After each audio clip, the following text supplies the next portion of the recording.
Alright, so I took a little bit of a break from this project because I had the Slager cases waiting to come in for review, which if you haven't seen that, might be worth a look. Pretty cool NAS case. I did receive it as a review sample with the expectation of just making a video on it, so that was very nice of them. But I decided to break away and take some time on this again. So I ended up tearing apart one of the factory cables, and I was a bit confused because there were colors of wires that didn't make sense.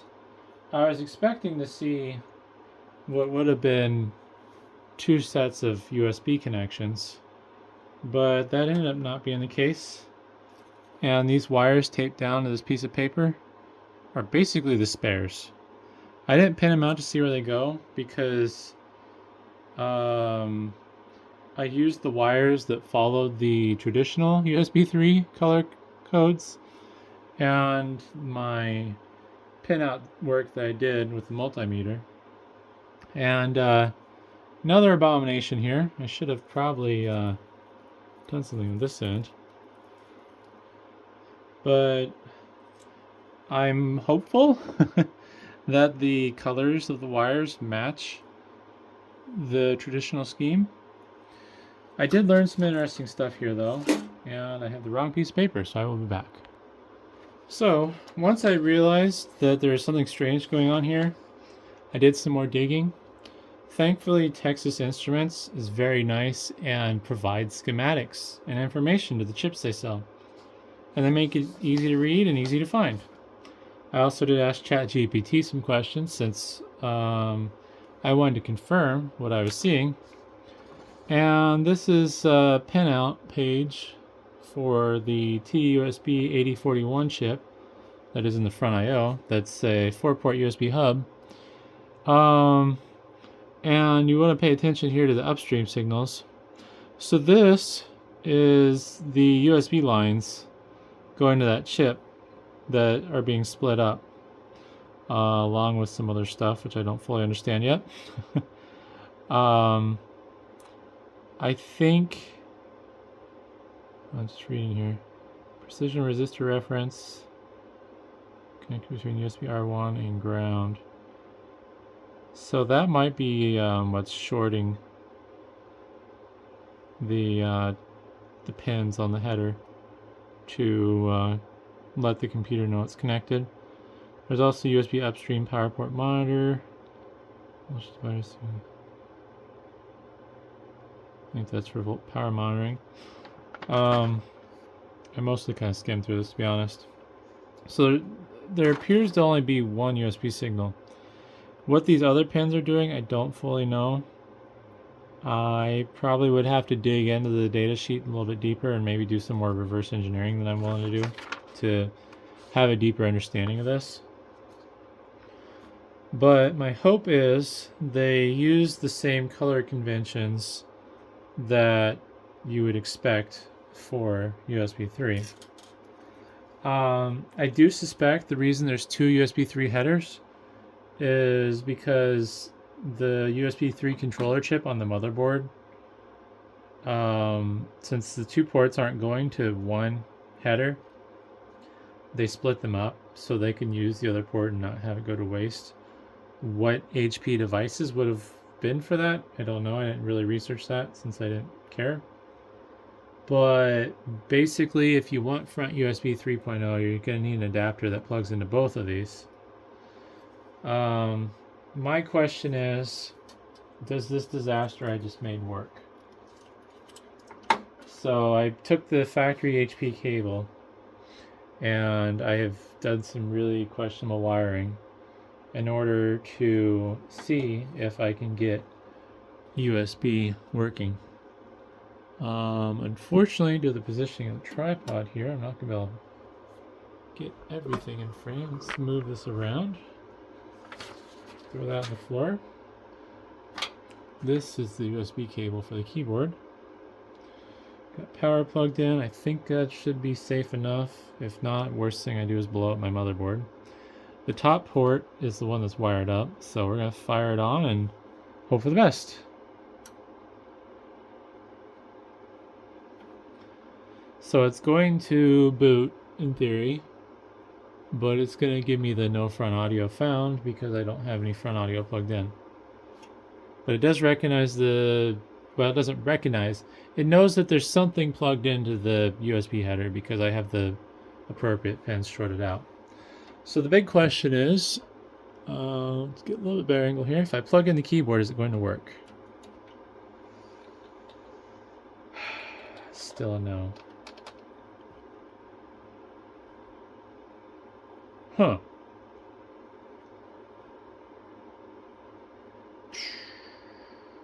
Well, that sucks. Huh.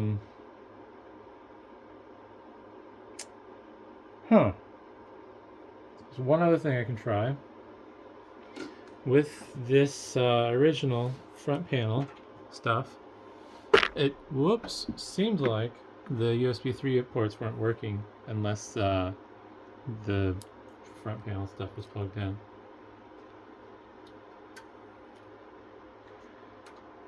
If this is what's necessary for the front USB 3 to be activated, though, I'm going to be concerned because I don't know how I'm going to figure what that is. So this is plugged in now. I'm going to use this power button. And as far as I can tell, nothing's exploded, so that's good.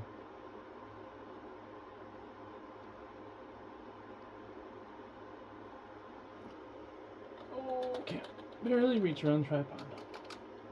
So yeah, we still have no front USB.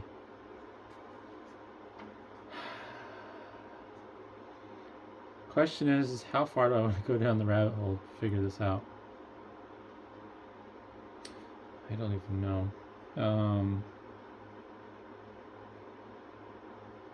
There's not really much else I can do other than figure out what those mystery wires are for.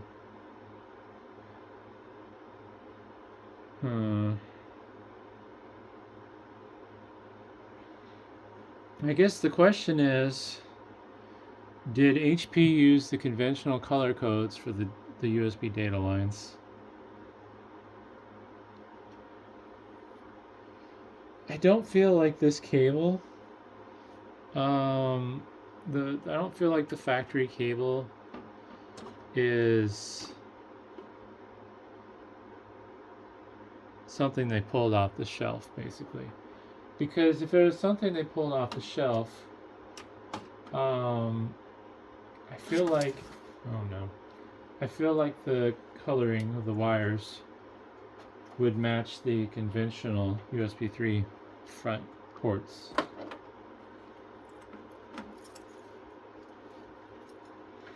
Because, granted, this one, the ports are separate, but the coloring matches on each end for each port.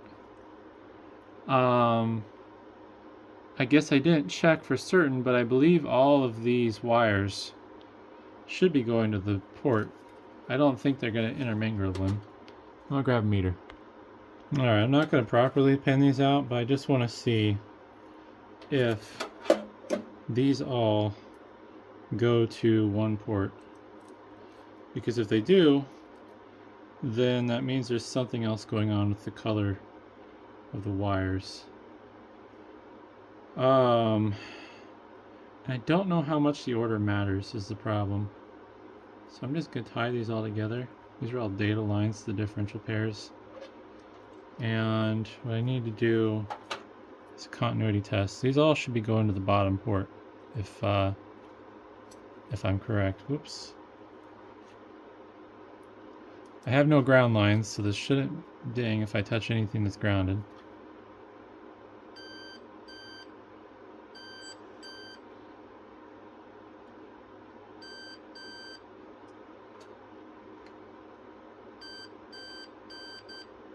Alright, yeah, so this is split. These are split from so this one goes to the bottom ports, and the one I'm hooked up to should have went to the top port.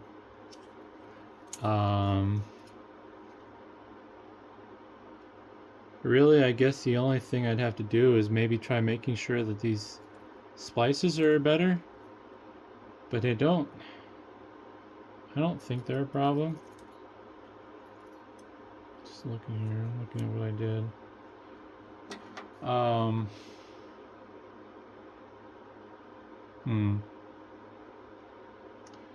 I can't really think of what else to do. I guess what I'm going to do at this point is probably give up. Because I don't know how to determine which of these wires are data lines. Yeah.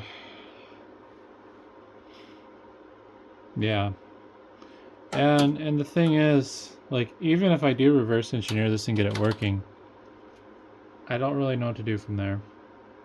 It doesn't really benefit me any because I'm not going to be using USB 3 in this. I was mostly kind of curious, and then also I figured if I could make a functional cable, I could sell them and people would buy them. But I don't know what I would even need to figure out. What I could do is I could grab a breadboard, wire the things, and then just play musical jumpers until I find the right order. There's 6 wires I'd have to get the right connection points to. Otherwise, I don't really know what else to do. Also, the other problem is I don't think it'd be affordable to make the cable. At least not for someone like me. If I was willing to outsource it to China, I'd save money. But then they're just going to probably steal my design and sell the same cables, and I'm not going to be able to compete. But even if they didn't, like, I can't imagine that many wires between these two connectors. Let's see if I can get a better zoom on that. So these two USB 3.0 headers. Let's think here. Each USB port. There's 6 differential. There's 6 wires for differential pairs. There's 3 grounds and a plus 5 volt. 9 wires. Wow. So I would need 2 sets of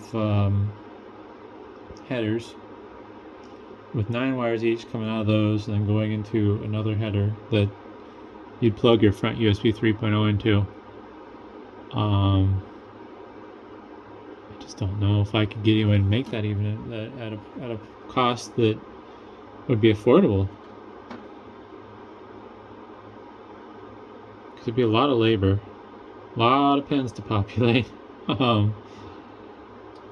Prototype would probably cost me $50, if not more.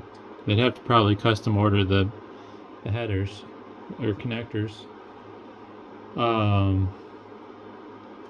And let's say I could have them made for $15 each.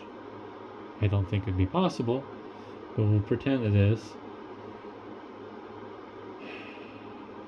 Just thinking how much I'd have to sell them for to make it worth it. 15. Let's see, there'd be about $6 shipping and handling. Ideally, I'd like to make $10 a cable, so that puts me at 31, which means another $4 in fees. I'd have to sell the cable for $35.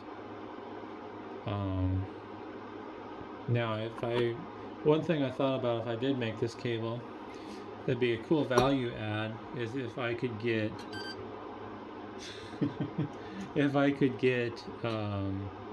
IO shields. I'd have to order those from China.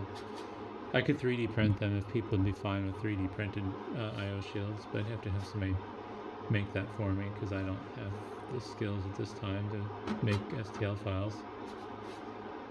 So I was thinking there, maybe I could do a value add where you pay for the adapter for the front USB and you get an IO shield with it. I don't think anybody really would need the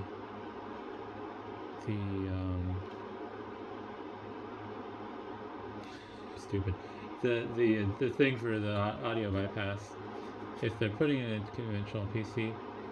Maybe I could also sell some, or include some 3D printed blocks that would go into the motherboard, because it is sagging a little. So some 3D printed cubes with a little screw hole that you could, you know, stick into the, screw into the motherboard so it's being supported. Although I guess you have to consider potential different heights for the cases. I mean, the ones I need to make for this case are going to be a lot taller than a traditional desktop PC. But I think unless I get enough interest, I'm probably not going to pursue this project further. It's at the point where it's a time sink that doesn't benefit my curiosity, and as much as I'd love to make a product out of it that people could use and that would be helpful, it probably is going to fall in the range of it being almost too niche. Because I was selling these motherboards about the same rate as I sell my NVIDIA Tesla power cables for Dell Power Edge systems. It's like 1 or 2 a week, maybe 4 on a good week. And the thing is, like, to have these made, generally places have like a minimum order quantity that they want to do. And with the complexity of this, I don't think the place I use to make my Tesla cables is going to be thrilled if I'm like, yeah, can you make 15 of these for me? So I'd have to make 100. Plus, if I made 15, they'd probably cost $25 a piece, not $15. Speculating, of course. So that's the other problem, is like, if I have 100 made, I'm gonna have $1,500 tied up in these, and I don't know how long it's gonna take to move them, or if they'd sell well. So I guess if you've actually watched this far, 16 minutes, 17 minutes in, let me know what you think. If this is worth pursuing or not. I think the only way I'd be able to make it happen is I'd have to run like a GoFundMe and basically have people prepay. It's not so much a matter of the fact that I couldn't afford to sink this kind of money into it. It's just I am kind of struggling this year financially, and it's not something I feel comfortable with investing the money in. So yeah, hopefully that's not too off-putting. I'm just kind of explaining how things, I guess, work and how I look at it from a business standpoint. But yeah, I don't know. If you made it this far, thanks for watching.